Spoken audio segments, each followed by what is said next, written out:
여러분 잘 아시는 철학자 칼 바르트라고 하는 분이 이런 말을 했습니다. 예수 그리스도의 탄생과 부활은 히스토리컬 팩트라고, 역사적인 사실이라고 말하면서, 그러므로 성탄절 설교와 부활절 설교는 길게 할 필요가 없다. 짧으면 짧을수록 좋다라고 하는 말을 했습니다. 아멘.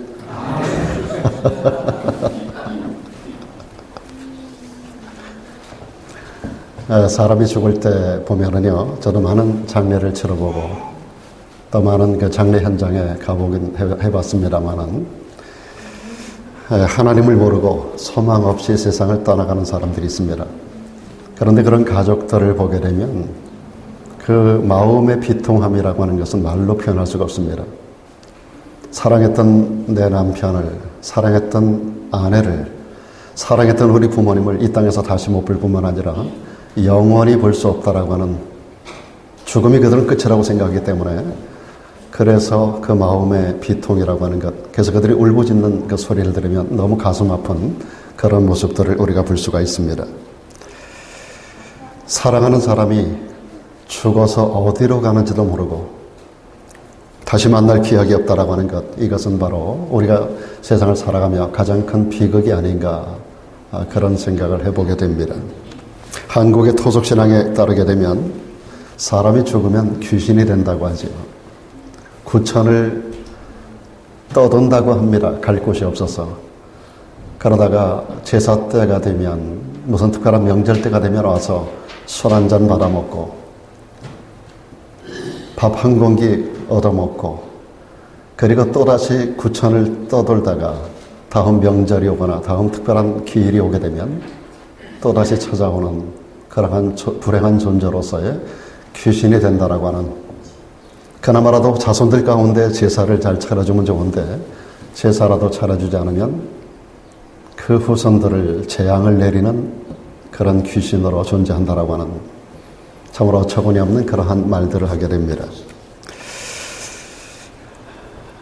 우리 주님께서 2000년 전에 이 땅에 오셔서 죽음이 무엇인가에 대한 새로운 접근을 해주시고, 죽음 이후는 어떻게 되는가라고 하는 것에 대한 분명한 해답을 주셨습니다.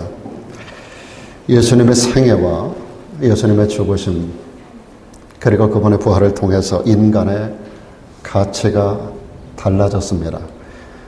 세계 역사도 달라졌고요, 인간의 종말 개념이 달라졌습니다. 그리고 죽음 속에서도 희망과 위로를 얻게 되었던 것입니다. 예수님은 부활하심으로 믿는 자들에게 부활의 소망을 주셨습니다. 오늘 믿음을 가지고 이곳에 오신 여러분들에게도 부활의 소망이 있기를 주 이름으로 축복합니다. 우리 모두는 죽습니다. 한 번 죽는 것은 사람에게 정한 거예요. 죽음이 두려운 것은 죽음의 심판이 있기 때문인데, 우리의 모든 심판을 대신하여 우리 주님께서 대속의 죽음을 죽어주셨습니다. 이제 우리들에게 남아있는 것은 심판이 아니라 부활의 영광 중에 함께 주님과 더불어 영생하는 자리에 참여하게 되는 것인 줄로 믿습니다. 2000년 전 어느 날 예수님께서 이 땅에 오셨어요. 오셔서 3년 동안의 공생애를 사시며 유대 온 땅을 돌아다니시면서 인간이 이해할 수 없는 많은 말씀들을 해주셨습니다. 그리고 인간으로서 도저히 일으킬 수 없는 놀라운 기적과 놀라운 사건들을 만들어 주셨어요. 주님께서는 사람들이 믿기 어려운 당신 자신에 대한 몇 가지 주장을 하셨습니다. 당신 자신이 하나님이라는 거예요. 당신이 하나님의 아들이라는 거예요. 당신 자신에게 인간의 죄를 사하는 권세가 있다는 겁니다. 어떤 사람에게 가서 너의 죄가 사하여졌다라고 주께서 선언하십니다. 그렇게도 이스라엘 백성들이 오랫동안 대망해 오고 기다렸던 메시아, 그 메시아가 바로 당신 자신이라는 거예요. 그리고 당신이 이스라엘의 왕이라는 겁니다. 유대인의 왕. 자, 이와 같은 여러 가지 많은 말씀들을 유대 종교 지도자들이 전해 들으면서 시기하고 질투합니다. 온 나라 백성들의 모든 관심이 예수님을 향하여 쏠리게 됩니다. 모든 사람들에게 가장 파퓰러하게 수많은 사람들이 적어도 수천 명, 수만 명의 군정도를 이끌고 다니는 예수님을 바라보며 눈꼴 사나웠던 거예요. 시기합니다. 질투합니다. 어떻게 하면 잡아 죽일까? 결국은 예수님을 잡아 죽이는 무서운 죄를 그들이 저지르게 됩니다. 그리고 나서 주님을 따라다니던 제자들이 뿔뿔이 다 도망가 버리고 말았어요. 그런데 끝까지 남아있던 사람들이 있었습니다. 주님의 십자가 언도하는 현장, 그리고 0.5마일에 이르는 비아돌로로사라고 하는 슬픔의 길을 무거운 십자가를 지고 올라가는 예수 그리스도를 따랐던 여인들, 십자가 못 박히는 현장에서 가슴을 치며 통곡했었던 사람들, 주님의 죽으심의 현장까지 6시간 동안의 고난의 현장을 하나도 빠짐없이 다 보았던 사람들, 그리고 주님을 십자가에서 내려서 시신을 수습하고 묘실에 안장되는 모든 것, 그리고 앞에 큰 돌을 굴려서 막는 것까지 모두를 지켜보았던 사람들, 일단의 무명에 연약한 여인들이었습니다. 주님께서 살아계실 때 가끔 이런 말씀들 하셨어요. 내가 죽을 거야. 그런데 죽음으로 끝나는 게 아니고 사흘 만에 내가 죽은 자 가운데서 다시 살아날 거야 라고 하는 말씀들을 가끔가다 한 번씩 하셨거든요. 이 말씀들이 예수님을 잡아 죽인 종교 지도자들의 마음속에 크게 와서 닿습니다. 그래서 그들이 염려함으로 빌라도를 찾아갑니다. 빌라도 총독에게 가서 예수가 말입니다. 살아있을 때 이러이러한 말로 3일 만에 죽은 자 가운데 살아난다고 했으니까 혹시라도 예수의 시체를 제자들이 훔쳐가면 세상 사람들이 얼마나 큰 미혹을 받겠습니까? 그리고 부활했다라고 말하면 얼마나 큰 미혹의 요소가 되겠습니까? 그가 살아난다라고 분명히 말했고 3일 만에 산다고 말했기 때문에 제자들이 아마도 예수의 시체를 훔쳐가면, 그리고 부활했다라고 헛소문을 퍼뜨리게 되면 얼마나 사회가 혼란해지겠는가 하는 말을 하면서 사람들을 보내서, 군인들을 보내가지고 무덤 입구를 좀 며칠 동안 지켜달라고 하는 부탁을 합니다. 빌라도가 가만히 들어보니까 말이 되잖아요. 그래서 군사들을 보냅니다. 4인 1조로 해서 하루 4교대 16명의 군사를 보내서 24시간 동안 예수님의 무덤을 지키게 됩니다.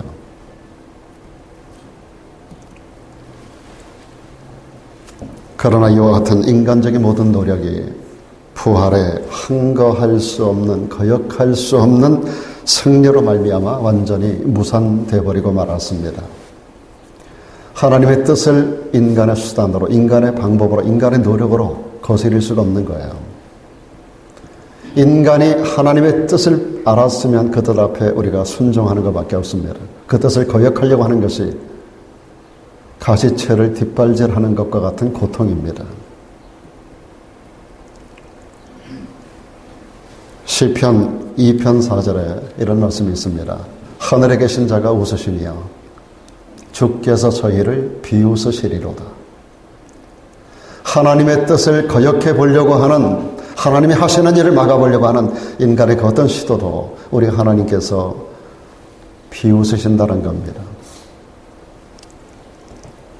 드디어 부활주일 새벽녘이 됐습니다. 막달라 마리아와 또 다른 마리아, 두 여인이 예수님의 무덤가로 달려갔습니다. 그때 무덤에 도착한 상황 가운데 커다란 지진이 나면서 무덤 문이 열려 있는 거예요. 그리고 하늘로부터 주의 천사가 내려왔습니다. 무덤 입구를 막았던 큰 돌을 굴려내고 그 위에 이 천사가 앉아 있는데, 그 모습을 성경에 뭐라고 말하고 있는가 하면 그 형상이 번개 같고 그 옷은 눈같이 희건을 그렇게 표현하고 있습니다. 이날 두 여인은 예수님의 부활의 현장을 목격하게 됩니다. 역사 속에 처음으로 예수의 부활을 목격하는 놀라운 은총을 이 여인들이 얻게 됩니다. 여러분, 신앙이라고 하는 것은 때때로 체험이 필요합니다. 많은 사람들이 신앙생활하다가 중간에 중도 하차하고 교회를 떠나가는 이유 중에 하나가 교회를 다녀봐도 아무런 체험이 없다는 겁니다. 어떤 사람들은 신앙생활하면서 많은 체험이 있다는데 나는 교회를 수십 년 다녀봐도 아무런 체험도 없다라고 그렇게 말하며 교회를 떠나가는 사람들이 많아요. 그런데 오늘 성경 가운데 보니까 어떤 사람이 기적을 체험하고 주님을 경험할 수 있는가를 보여줍니다.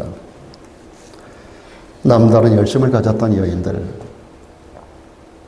남다른 사랑으로 예수님을 사랑했던 여인들, 자기 있는 소유를 다 팔아 주님을 위하여 섬겼었던 사람들, 세상 모든 사람들이 주님을 비난하고 떠나갈 때, 주님을 모른다라고 하고 주님을 부인하고 떠나갈 때 여인들은 끝까지 주님을 따랐던 여인들입니다. 주님을 사랑하는 뜨거운 가슴, 남다른 열정. 안식일이라고 하는 거대 장막에 막혀서 그들이 무덤가를 지킬 수 없어 집으로 돌아갔지만, 그러나 안식 그 첫날 새벽이 되는 그 순간, 안식일의 장막이 거치는 그 순간 바로 향품을 준비하고 있던 여인들이 무덤가로 제일 먼저 달려왔습니다. 12명의 주님의 제자들 아무도 찾아온 사람이 없어요. 모두가 다 도망가 버리고 말았어요. 죽음은 끝이라고 생각했던 겁니다.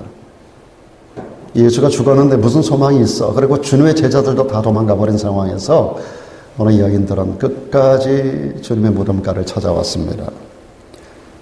오늘도 주님을 위해서 열심을 다하는 사람들, 주님을 사랑하는 사람들, 주님에 대한 기대와 믿음과 확신을 가진 사람들, 이런 사람들은 남들이 경험하지 못하는 놀라운 기적과 그리고 놀라운 역사를 체험하게 될 줄로 믿습니다. 이날의 두 여인이 무덤물을 가로막고 있었던 돌을 굴려내고 그 위에 앉아있는 천사들에게 세 가지 메시지를 들어요. 첫 번째 메시지가 뭐냐면 무서워하지 말라는 겁니다. 무서워하지 마라. 천사가 여자들에게 일러 가로되 너희는 무서워 말라. 사랑 여러분, 우리가 어려움을 당하고요, 힘들고 괴롭고 슬프고 어려워도 외로워도 부활의 주님께로 나가기만 하면 이런 찬송가가 있어요. 그 두려움이 변하여 내 기도 되었고 전날의 한숨 변하여 내 노래가 되었다라고 하는 찬송가 가사가 있습니다. 두려움이 변하여 노래가 됩니다. 전날의 한숨 변하여 우리의 노래가 되고 우리의 기도가 되는 것입니다. 여러분, 고난을 당할 때, 외로울 때, 슬플 때, 절망이라고 생각될 때 부활의 주님께로 나아가는 여러분 되기를 축복합니다. 인생에 여러 어려움이 있고 혼란이 있어요. 그러나 두려워하지 말라고 하는 이 하나님의 말씀을 여러분 꼭 기억할 수 있길 바랍니다. 여러분, 주님이 찾아오시면 제일 먼저 우리에게 던지는 메시지가 Fear not, 두려워하지 말라는 겁니다. 여러분, 예수님의 수태를 고지하는, 예수님의 탄생을 고지하는, 예수님의 임신될 것을 고지하는 가브리엘 천사가 처녀 마리아를 찾아가서 제일 먼저 주었던 메시지가 Fear not, 두려워하지 말라는 겁니다. 우리 인생은 미래에 대한 두려움을 가지고 있어요. 우리 인생은 죽음에 대한 두려움을 가지고 있어요. 우리 인생은 삶을 살아가면서 수많은 두려움들을 가지고 있어요. 내 남편이 죽으면 어떡하나, 우리 부모님이 먼저 가시면 어떡하나, 우리 사업이 망하면 어떡하나, 내 자식들이 이렇게 잘못되면 어떡하나, 내 인생이 잘못 꼬이면 어떡하나, 여러 가지 많은 두려움들, 염려들을 가지고 있거든요. 그러나 믿음을 가진 사람들에게 주님께서 제일 먼저 던지는 메시지가 두려워하지 말라는 겁니다. 성경에 두려워하지 말라고, 내가 나와 함께 하겠다라고, 내가 너를 도와주겠다라고 기록한 말씀들이 표현은 다르지만 그 내용, 그런 미닝을 가지고 우리들에게 전달되는 메시지가 366회가 기록되어 있습니다. 1년이 365일이에요. 윤달이 끼면 366일입니다. 여러분, 1년 매일같이, 여러분들 매일같이 이 말씀을 기억하라는 겁니다. 내가 너와 함께 할 거야. 너는 두려워하지 마라. 무서워하지 마라. 네가 어디로 가든지 내가 너와 함께 할 거야. 내가 너를 도와줄 거야. 우리 메시지가 여호수아에게 던져졌어요. 마음이 무너진 사람, 모세가 떠난 상황에서 이렇게 앞길이 캄캄한 이제 어떻게 할까를 염려했던 여호수아에게 하나님께서 두려워하지 말라는 겁니다. 무서워하지 말라는 겁니다. 내가 모세와 함께 했던 것처럼 너와 함께 하겠다는 겁니다. 네가 어디로 가든지 내가 너를 도와주고 내가 너와 함께 하겠다라고 말씀하셨어요. 오늘 이 말씀이 이 여인들에게, 여러분 여인들이 얼마나 무서웠겠어요. 이 시간대가 아직까지 어둠이 거치지 않은 시간입니다. 약관의 여인들입니다. 이 자리는 공동묘지입니다. 공동묘지를 캄캄한 밤에 새벽이 아직 이르기 동턱을 오르기 전입니다. 이 시간에 여인들이 남정네 도움도 없이 무덤가로 절망과 사망과 고난이 있는 그 현장을 찾아가는 여인들의 발걸음이 얼마나 무거웠겠어요. 얼마나 마음이 두려웠겠어요. 그들에게 가장 필요한 게 뭐예요? 그들의 마음의 평강입니다. 주님께서 말씀합니다. Fear not.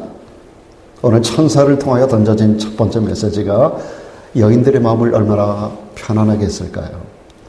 오늘 부활절 주님 앞에 오신 여러분들, 어떤 어려움이 있어도 이 말씀 듣고 가기를 축원합니다. 여러분 모든 염려를 다 내려놓기를 축복합니다. 우리 주님께서 내게 오라고 말씀합니다. 수고하고 무거운 짐진 자들아 다 내게 오라.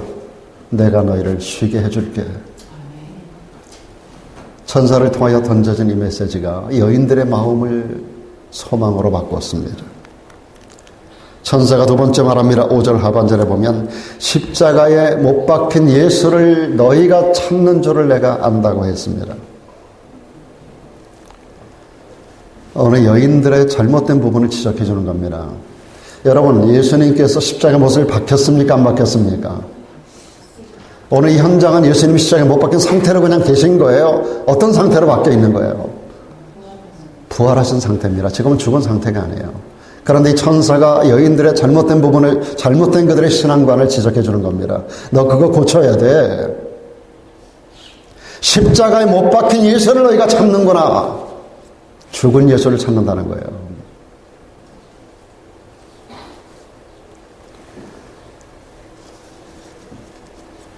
찬송의 노래 가운데 이런 노래가 있습니다. 어찌하여 산자를 죽은 자 가운데서 찾느냐. 어찌하여 산자를 죽은 자 가운데서 찾고 있느냐. 너희가 십자가에 못 박힌 예수를 찾고 있구나. 신앙관이 잘못된 것을 지적해 줍니다. 사랑하는 여러분, 이 부활절 아침에 우리가 예수님을 믿는 그 믿음이 혹시 잘못된 부분이 있다면 이것을 고치고 가기를 축복합니다. 분명하고 반듯한 정확한 진리에 근거한 우리의 믿음 생활을 해야 돼요. 저는 자부합니다. 우리 라레도 한인교회 정확한 복음이 증거되는 교회인 줄로 믿습니다. 오늘 이곳에 와서 여러분들의 잘못된 신앙관이 고쳐져야 돼요. 잘못된 진리를 여러분들이 바로 잡아야 돼요. 오늘 이 여인들이 죽은 예수를 찾고 있단 말이에요. 여러분 모든 종교마다 그 종교를 창시한 창시자들이 다 있어요. 세상에 수많은 종교들이 창시자가 있어요. 그러나 이 모든 사람들이 다 죽었어요. 무덤이 있어요. 무덤 속에 썩은 그들의 몸이 지금 있습니다. 전 세계 수많은 종교 창시자들이 다 죽었고 죽은 상태로 그들이 있으며 그 무덤이 잘 관리되고 보관되면서 전 세계 수많은 사람들의 관광지가 되고 있습니다. 그런데 여러분, 우리가 믿는 예수님은 무덤 속에 그대로 계신 분이 아닙니다. 기독교라는 종교를 창시하고 죽어서 십자가상에서 죽어서 무덤 속에 갇혀서 썩어 없어져 버린, 썩어 있는 그러한 창시자로서의 예수를 믿는 게 아닙니다. 우리 죄 위에 죽으셨으나 그러나 사망 권세가 그를 가두지 못하고 죽은 가운데서 다시 살아나시고 He is risen. 그분이 사셨어요. 지금도 살아계시는 줄로 믿습니다. 그분이 살아계시고 지금 여기 여러분과 함께하고 계십니다. 전 세계 수많은 교회를 통하여 이날의 부활의 메시지가 증거되는 그 현장 가운데 믿음을 가지고 찾아온 수많은 성도들과 함께 하시는 예수 그리스도, 그분은 지금도 살아계십니다. He is risen. 그분이 살아나셨어요.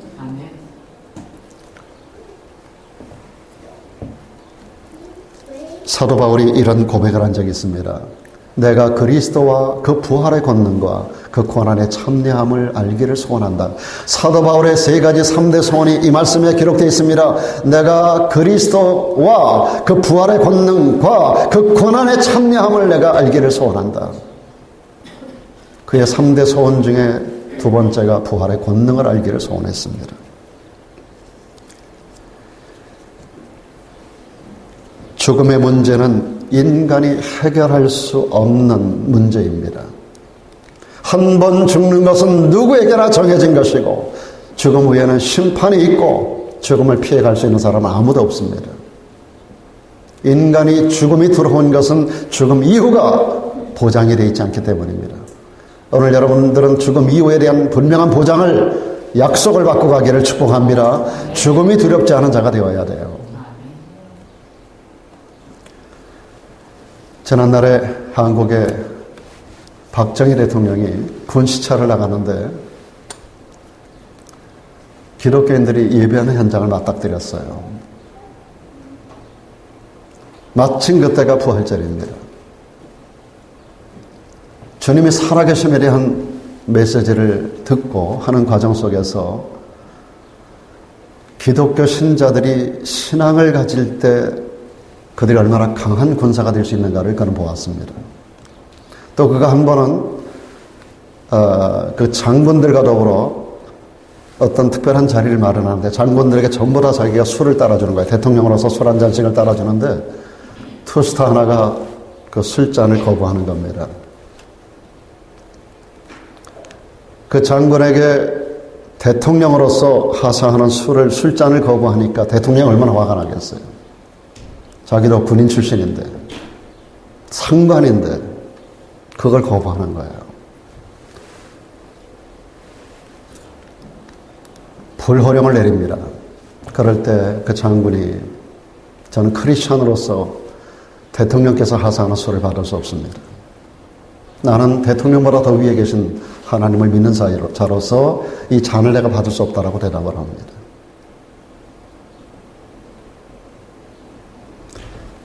박정희 대통령이 나중에 그를 개인적으로 불렀답니다. 그리고 그에게 별 하나를 더 달아준 그런 일을 통해서 그가 마음속에 뭘 생각했는가 하면 기독교의 참신앙을 가진 자는 대통령도 두려워하지 않을 뿐만 아니라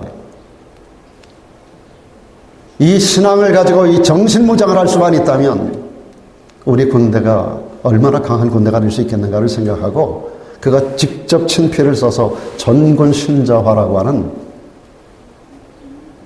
글을 써서 전군에 카피해가지고 배포를 했다고 하는 말을 들었습니다. 전군 신자화. 각 지역마다 교회가 안 세워진 곳이 없어요. 군목을 세우고 전군을 신자화하고 물론 이승만 대통령으로부터 시작된 군목제도이긴 합니다만 대통령 박정희 때로부터 그 일을 더 활성화시키고 전군을 기독교 신앙으로 무장시키면 좋겠다라고 하는 그런 이야기를 한 적이 있었습니다. 사랑하는 여러분, 우리가 죽음 이후를 보장받고 있기 때문에 죽음이 두렵지 않은 거예요. 그런 사람이 무장된 정신을 가지고 군대를 간다면 적군이 두렵겠습니까, 여러분? 우리가 이 땅을 살아가는 가운데서도 어떤 일을 당하여도 두렵지 않은 것은 우리는 부활의 소망이 우리들에게 있기 때문인 줄로 믿습니다.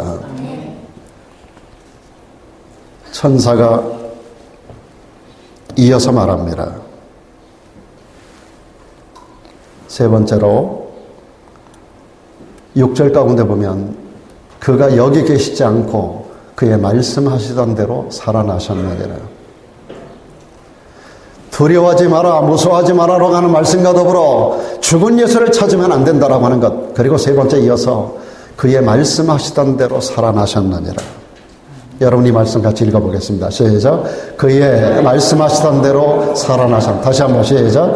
그의 말씀하시던 대로 살아나셨느니라. 아멘이십니까?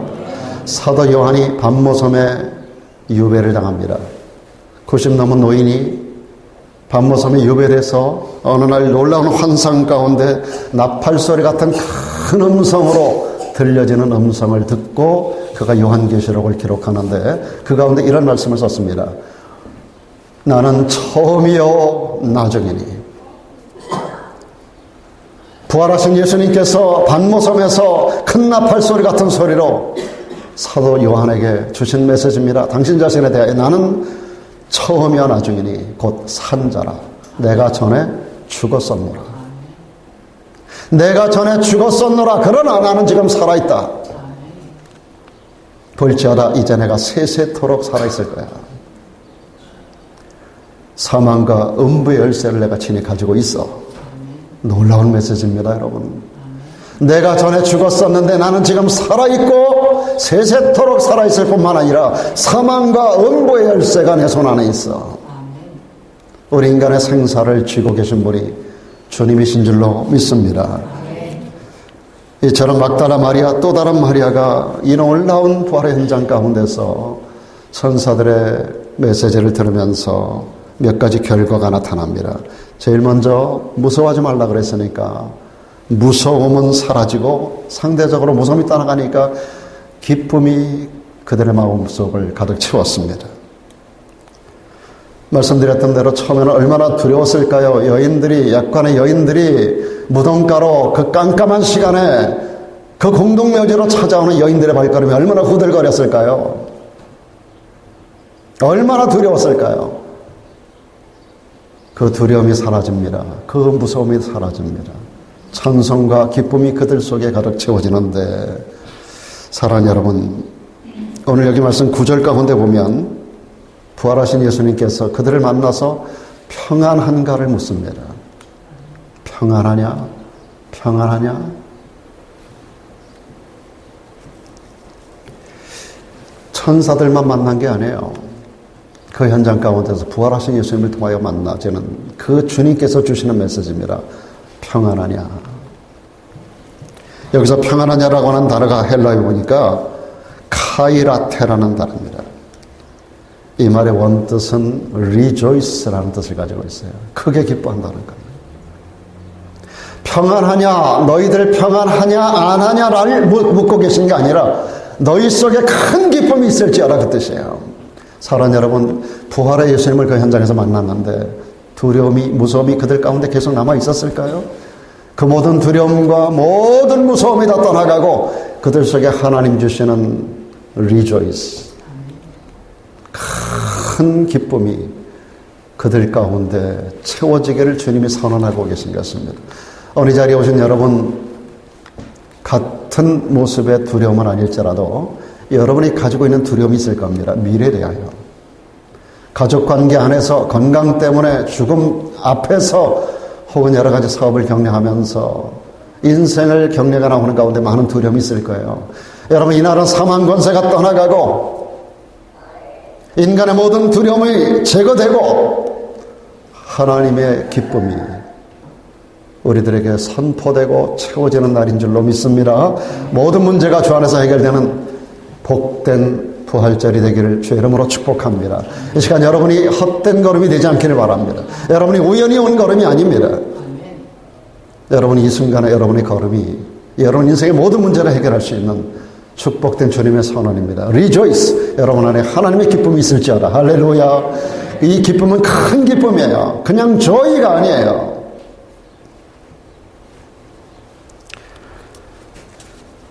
그러므로 여러분 외로울 때, 괴로울 때, 고난이 다가올 때 언제나 십자가를 바라보시고 부활하신 예수 그리스도를 바라보시기를 축복합니다. 그분께 와서 늘 엎드리십시오. 그러면 여러분 안에 모든 염려, 걱정, 불안한 거, 근심하는 거 다 사라지고 그분이 여러분의 마음속에 그분의 기쁨으로 채워주실 줄로 믿습니다. 주님 말씀합니다. 내가 주는 기쁨을 말이야 세상이 줄 수 없는 거야. 그건 평안함에서 오는 거야. 편안함에서 오는 게 아니라 평안함으로 오는 거야. 돈을 많이 벌어야 편안해집니다. 좋은 집을 사야 편안해집니다. 좋은 차 타면 편안해집니다. 그러나 돈이 없어도 편안하지는 않아도 평안할 수 있는 것이 예수 그리스도 안에 있는 놀라운 비밀인 줄로 믿습니다. 그 평안함이 우리들에게 rejoice, 주님의 큰 기쁨으로 우리에게 주어지는 선물인 겁니다. 또 이 여자들이 그 기쁨이 그들 안에 채워졌을 뿐만 아니라 예수님의 발을 붙들고 엎드러졌어요. 주님의 발을 붙들고 경배합니다. 부활하신 주님의 발을 직접 손으로 만질 수가 있었어요. 부활하신 예수님은 살과 뼈가 있는 부활체였었습니다. 그래서 마리아가 손으로 만지고 엎드려 경배할 수가 있었습니다. 우리의 부활 또한 그리 될 줄로 믿습니다. 여러분, 무덤이 열리고 우리의 영혼이 다시 육체가 부활되면서 재결합이 되는 것이 부활체입니다. 여러분, 예수 그리스도께서 운명하실 때 그 육체를 두고 그분의 영이 떠나셨어요. 우리가 새벽 기도를 통해서 이 부분을 현장을 지켜보았지 않습니까? 그 영이 떠나셨어요. 다시 오셔서 그 육체와 재결합이 된 이것이 부활체입니다. 우리 모두는 죽습니다. 죽을 때 우리 육체는 그대로 남겨있지만 우리 안에 있는 영이 우리 몸을 떠나가는 거예요. 죽음이라고 하는 건 별거 아닙니다. 영과 육체가 분리되는 거예요. 분리된 영과 육이 다시 만나지고 합쳐지는 것이 부활입니다. 부활될 때 이 몸이 과거의 썩은 몸이 아니고 죽을 몸이 아니고 병들 몸이 아니고 고통당하는 몸이 아닙니다. 우리가 이 땅을 살아가며 나이 들고 50 넘으면 다 아프잖아요. 지금 여러분 나이에 많이 아픈 분 많잖아요. 원하든 원치 않든 우리 몸이 다 아파요. 제 몸도 아파요. 여러분, 그런 몸이 아니에요. 이 몸은 다시 부활한 그 몸, 시간과 공간을 초월하는 몸입니다. 제자들이 문을 걸어 잠갔을 때도 그 안을 뚫고 들어간 게 아니라 통과해서 들어가셨어요. 두려워서 문을 겹겹이 잠그고 제자들이 집 안에서 벌벌 떨고 있을 때 부활하신 주님이 그 가운데 나타나셨어요. 때로는 좌절하여 엠마오 마을로 내려가는 두 명의 제자에게 어느 순간 갑자기 한 남자가 나타나셨어요. 그분이 바로 부활하신 예수님이셨어요. 그들이 함께 동행하여 많은 시간을 내려가는 동안에 부활하신 예수님을 알아보지 못했어요. 변형된 모습으로 나타나셨어요. 한 자리에서 앉아서 음식을 놓고 축사하시는 동안에 그들의 눈이 열렸어요. 그분이 예수 그리스도의 부활할 체인 것을 깨달았어요. 그 순간에 주님은 그 자리에 안 계셨어요. 제자들이 먼저 7명이 갈릴리 호수로 가가지고 물고기 밤새도록 물고기 잡느라고 한 마리 고기도 못 잡고 실패하고 좌절하고 낙심한 그 현장 가운데 부활하신 예수님은 그 현장에 나타나셨어요. 얘들아, 너에게 고기가 있느냐? 없습니다. 배 오른편에 그물 한번 던져봐. 베드로가 던지니까 갑자기 그물이 가득 채워지는데 나중에 끌어내놓고 씌워보니까 이만한 물고기가, 지금도 가면 베드로 물고기 같은 거를 해서 팔아요. 베드로 물고기. 그 요리를 해서 팔아요. 이만했습니다. 활떡만한 고기가 153마리가 들어있는 거예요. 여러분, 부활하신 예수님의 그 모습은 우리가 상상할 수 있는 그런 몸이 아닙니다. 그분은 제자들과 더불어 함께 그것을 가지고 잡수셨어요. 부활체의 그 신비한 모습을 우리가 이해할 수 없어요. 우리는 음식을 먹으면 뒤로 내놔야 되잖아요. 부활체가 세상 육적인 이 음식을 잡수셨다니까, 예수님이. 저는 그게 궁금해요. 예수님 그대로 이후 화장실 가셨을까? 여러분, 주님의 부활체의 모습을 우리가 상상하기가 어려워요. 그런데 우리가 그런 모습으로 부활될 줄로 믿습니다. 시간과 공간을 초월하는 영원 세계에 소속된 영원을 살아야 하는 그 몸으로 우리의 몸이 변화가 된다는 말이죠. 예수님의 부활은 육체의 부활입니다. 우리의 부활 또한 육체가 부활되는 것을 믿길 바랍니다. 우리 영은 소멸되지 않아요. 우리 영은 우리 몸을 떠나면 죽음이라고 하는 과정을 통해서 두 공간 가운데 갇혀지게 됩니다. 오늘 제가 서론에서 말씀드린 우리나라 전통 토속신앙 가운데 말하는 귀신이 되어서 구천을 떠도는 게 아니에요. 제사 드리면 거기 와가지고 술 한잔 얻어먹고 밥 한 숟갈 얻어먹고 떠나서 또 1년 동안 돌아다니다가 갈 곳 없이 돌아다니다가 또 제사 지내면 또 와서 한 잔 얻어먹고 가는 그런 귀신이 되는 게 아니에요, 여러분. 우리 몸을 떠난 영, 우리 육체는 네가 흙이니 흙으로 돌아가라고 주님 말씀하셨어요. 그러니까 우리 몸은 흙으로 돌아가는 거예요. 흙으로 만들었기 때문에. 그런데 여러분, 우리의 영은 위로부터 왔어요. 그래서 위로 올라가는데 둘 중에 하나로 가는 거예요. 낙원이 아니면 음부로 갑니다. 낙원이 천국이 아니에요. 음부가 지옥이 아니에요. 그러나 1차적으로 가는 준천국과 준지옥이에요. 여기는 엄청난 고통이 있고 여기는 엄청난 축복된 곳이에요. 이후로 이 영, 낙원에 있는 영이 주님의 재림 때 함께 내려와서 우리의 썩은 몸과 다시 재결합이 됩니다. 그때 부활된 몸, 그걸 부활체라고 그래요.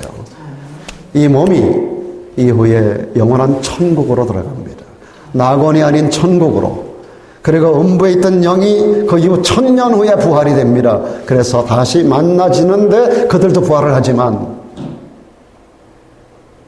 영생의 부활이 아니라 영원한 저주의 부활이에요. 영원한 멸망의 부활이에요. 영원한 지옥으로 들어가요. 그래서 이 지구도 우리 눈에 보이는 삼라만상도 우주도 다 없어지고 낙원과 음부도 없어지고 영원한 천국과 지옥만이 남게 되는 거예요.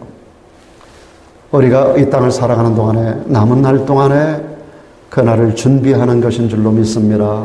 영원의 때를 이 짧은 육신의 때 준비하지 못하면 우리는 영원한 불행한 자가 되고 말아요. 이게 복음입니다. 이게 우리의 소망입니다. 이게 그리스도인의 참 가치입니다. 그것 때문에 우리가 희생하고 헌신하고 바치고 충성하는 거예요. 그 확실한 소망, 미래 소망이 우리들에게 있기 때문에 이날에 우리가 당하는 고난 즐거움으로 받을 수 있어요. 그래서 수많은 우리 믿음의 선진들이 담대하게 복음을 전하다가 목이 잘려 순교를 당하기도 하고 불 속에 던져져 순교를 당하기도 하는 거예요. 믿음을 지키는 이유가 뭐예요? 초대교회 역사를 보면 주님의 제자들이 예수 부활을 증거하는 그 부활의 복음을 전하는 현장 가운데서 예수를 잡아 죽였던 무리들이 수많은 사람들을 보내서 그들 또한 잡아 죽이기 위해서 얼마나 한간힘을 쓰는 그 과정이 사도행전에 기록되어 있는데 그 법정에 불려가서도 그들이 외친 말입니다. 우리는 보고 들은 것을 말하지 아니할 수 없노라. 우리가 사람인 너희들의 말 듣기를 너희들이 원하지만 너희가 한번 판단해봐라. 우리가 사람의 말을 듣는 것이 옳은가 하나님의 말씀을 듣는 것이 옳은가 너희가 한번 판단해봐라. 우리는 보고 들은 것, 주님이 죽으셨고 부활하신 것을 보고 들었고 이것을 말하지 아니할 수 없노라. 그러다 그들은 처참하게 목이 잘려 죽기도 하고 수많은 고통 가운데 순교의 제물이 되었지만 그들은 순교를 당하면서 하나님을 원망하지 않습니다. 써주심에 감사하고 죽음에 이르게 하신 것 감사하고. 그래서 우리나라 과거에 그 손양원 목사님 자기 두 아들을 공산당이 죽였잖아요. 그 가운데 그 2명의 자식을 하나님 앞에 올려보내면서 마지막 장례식에서 손양원 목사님이 하나님 앞에 10가지 기도 제목을 던졌잖아요. 그 중에 하나가 뭐예요? 내 두 아들 순교자가 되게 해주심을 감사합니다. 그들이 복음을 전하는 이유 때문에 순교를 당했거든요. 그들이 티네이저 시절에. 사랑하는 여러분, 그러한 감사가 어떻게 나올 수 있나요? 그런 담대한 믿음이 어떻게 생길 수 있나요?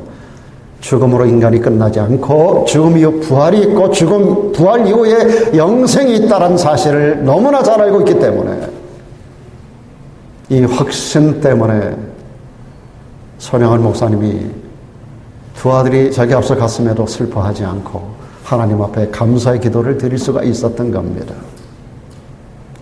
최근에 이동원 목사님도 작은 아들이 암으로 세상 떠났는데 그 또한 손양원 목사님처럼 10가지인가의 그 감사의 기도를 드리는 장면도 제가 보았어요. 장례식장에서. 그 내용 또한 같은 내용을 담고 있습니다. 사랑하는 여러분, 저는 많은 장례식을 가봤어요. 한쪽은 절망의 분위기로 가득 차 있고 한쪽은 소망의 분위기로 가득 차 있는 현장들입니다. 믿음 있는 자의 장례식은 절대로 절망하지 않습니다. 저는 워싱턴에 있을 때 한 목사님 돌아가셨는데 거기 지역에 400명의 목사님이 거기다 왔어요. 가장 존경받는 분이에요. 그 사모님이 돌아가셨는데 그 목사님이 앞에 계시고 그 가족들 그 밑에 아이들이 목사님이 80대여서 사는데 아이들이 한 50명 되더라고요. 한 50명이 나와가지고 댄스를 추는 걸 봤어요. 춤을 춰요. 우리 어머니, 우리 할머니, 우리 증조 할머니 너무 감사한 거예요. 하나님 품에 안긴 거에 대하여. 제가 그분 돌아가시기 3일 전에 가서 배웠었어요. 죽음에 이런 여인 같지가 않았었어요. 너무 아름다운 얼굴이에요. 죽음을 소망 가운데 기다리면서 어떻게 이런 모든 일들이 가능합니까? 여러분, 바로 이 부활의 소망, 이 소망이 있을 때 우리는 우리 삶이 달라지고 인생관이 달라지고 가치관이 달라지고 살아가는 삶의 태도가 달라지는 거예요. 우리는 교회 인간 만나러 다니는 곳이 아니잖아요. 교회 어떤 분위기 때문에 오는 거 아니잖아요. 우리가 왜 신앙생활하면 왜 그 많은 시간을 하나님 앞에 드린다고 하고 왜 그 많은 물질들을 하나님 앞에 헌신하고 살아갑니까? 이 소망이 없다면 우리의 믿음이 얼마나 헛된 것입니까? 오늘 이 말씀 가운데 2절만 보고 마치겠습니다. 여러분 7절에 보니까 천사들이 여자들을 재촉하는 장면입니다. 빨리 가라. 예수님 제자들에게 빨리 가서 그가 죽은 자 가운데 살아나셨다고 말하라. 그리고 10절에 보니까 예수님께서 제자들에게, 이 여인들에게, 내 형제들에게 갈릴리로 가라 하라. 거기서 나를 보리라. 앞에 천사들은 빨리 가서 예수님이 살아나셨다는 사실을 전하라고 그랬고, 예수님은 직접 여인들에게 하시는 말씀이 내 형제들에게, 이 제자들에게 갈릴리로 가라. 거기서 나를 보리라. 내가 너희보다 먼저 가서 거기 있을 것이라고 말씀하는데 거기서 나를 보리라고 말씀하셨어요. 여러분, 천사가 한 말은 무슨 말입니까?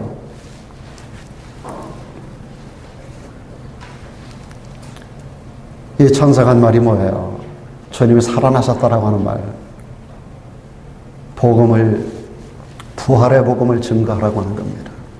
너희가 지금 바닷가에서 그물이나 던지고 낙심하고 절망하고 있어서는 안 된다는 거예요. 가서 주님의 부활의 복음을 증거하라는 겁니다. 그리고 주님께서 여인들에게 하신 말씀은 뭡니까? 갈릴리로 가라. 여러분, 이 갈릴리에서 예수님께서 제자들에게 처음 나타나셔서 그들을 제자로 부르셨어요. 사명을 주셨어요. 무슨 말입니까? 사명을 회복해야 된다는 겁니다. 오늘 사랑하는 여러분, 우리의 잃어버렸던 믿음이 회복되기를 축원합니다. 여러분에게 주신 사명이 여러분에게 다시 회복되기를 축원합니다. 믿음 잃어버리고 사명 잃어버리고 세상 가운데 살아오셨던 여러분, 이제 모든 걸 회복하셔야 됩니다. 이 날은 회복해야 되는 날입니다. 여러분, 갈릴리로 다시 가야 됩니다. 주님 만났던 그곳에. 그리고 사명을 회복해야 되는 거예요. 내가 세상에 아무렇게나 살아서는 안 되는 존재라는 사실을, 대충 그냥 교회 다니고 대충 아무렇게나 신앙생활하는 게 신앙생활이 아니라고 하는 걸 주님 말씀하는 거예요. 내가 너 처음 불렀을 때 그 첫사랑을 회복하라는 거예요. 갈릴리로 가라. 거기서 내가 너희들 처음 만나 주었지 않니? 너희들 거기서 나 처음 만났잖아. 이 첫사랑을 회복해야 돼. 그리고 가서 주님 부활을 증거해야 돼. 오늘 이 부활절 아침에 우리들에게 주신 2가지 결론적인 메시지입니다. 사명을 회복하라. 잃어버린 믿음을 회복하라. 첫사랑을 회복하라. 그리고 이 부활의 복음, 너만 간직하고 소망 갖는 자가 되지 말고 이 부활의 복음을 나가서 전하는 자가 되라. 그것이 우리 주님이 우리에게 주시는 마지막 소원이며 지상 사명인 줄로 믿습니다. 기도하겠습니다.